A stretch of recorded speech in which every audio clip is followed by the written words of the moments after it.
So what's up YouTube, welcome to my channel Complete Tech Review and welcome to another walk around of the TVS NTORQ in this race edition.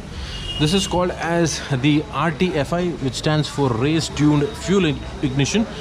This one is the 125cc series and it gets with this black and red and grey stickering, which is really striking, makes it stand apart. And also in the front you get this transformer kind of a head light which is all LED, and it also has this DRL which is running across. This is, I believe, one of the most sportiest 125cc vehicle that you can buy. 125cc makes roughly around 11 bhp, which is pretty good for the vehicle. And it also has single channel ABS. The disc, as you can see, is a pedal disc. It also stands across or apart with these very chunky TVS tires. The front is a 12-inch 100/80 unit tubeless, and also the rear is the same, and makes it really highway capable and also cornering capable, because these has very good grips and also are tubeless. It comes with 3 valves and has the most power for the segment of the vehicle. The styling is all sporty. You get to see that the NTORQ logo and the red stitching on the seat. It also has this carbon fiber finishing, which is really nice. The sticker and the graphics also is really nice. I think the only scooter which comes with the turn indicator, which is a halogen unit. Coming back to the instrumentation panel, this one is an all digital unit. It also has a lot of information like trip A, trip B, lap timer. It also has the eco and power mode. This is the only vehicle which comes with an hazard switch, and this is the indicators for it. Fuel ignition logo, sorry, the engine maintenance, and also you get to see that there's fuel and the RPM limiter, so which is also a nice thing. So as I said, it also has the clock and lot of information, top speed recording, everything is integrated. And the switch for it, the mode selector, is over here, and to select, this is how you have to do it. The switchgear quality is also pretty good, top notch. It also has a high beam flasher, which is also nice. And as you can see across the handlebar, there is this carbon fiber cues which is there.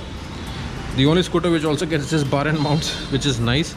And this one is to hold the brake if you're in an incline, and if you're parked it in an incline. To release it, just press it, and then that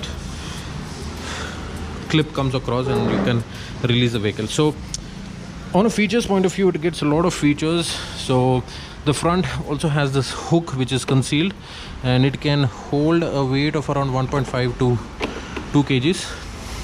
It also has an underseat hook which is nicely tucked inside, which is nice, and it is mostly hidden. The floorboard is pretty wide, and it also has a ground clearance which is, I believe, around 130 mm, so which is also nice. Again, from this side of the angle, the scooter looks very sporty, and comes with the telescopic suspension, so which is a nice thing.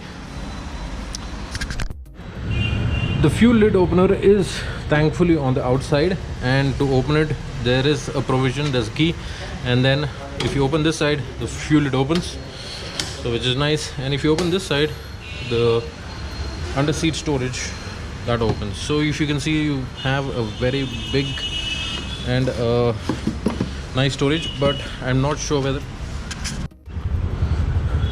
the storage, I'm not sure whether it can include a full-size helmet, but it should be good for a half-size helmet. It also has a nice puddle lamp, and also gets a mobile charger which is nicely tucked in. It also has a nice cover. This is, I believe, the fuel FI system sensor, and this is how you get to check your vehicle with this sensor. The grab rail is a nice split handle, which is nice. And also, if you see at the rear, you get to see this kind of carbon finish exhaust vents, which depicts the exhaust of a fighter plane, so which is also nice. And also the rear tail light is all LED unit.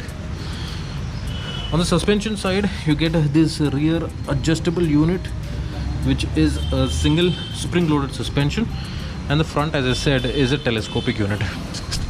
Couple of things which goes for the vehicle NTORQ 125 is firstly the 125cc engine, which is most powerful and makes roughly around 12 bhp, and the vehicle is completely on the sportier side. It also gets the carbon fiber cues across the vehicle. It also has this chunkier, fatter tires, comes with telescopic suspension, pedal disc, single channel ABS, has all LED treatment, like it also has a DRL integrated into it. The turn indicators are not LED, but these are halogen, and also the suspension is a adjustable one. So I think these are the couple of things which makes this vehicle stand across from the rest of the 125cc vehicles, and yeah, makes it more sporty. So I hope you enjoy this video. If you do so, please like and subscribe to my channel. This is Kevin signing off, and see you in the next one. Bye bye.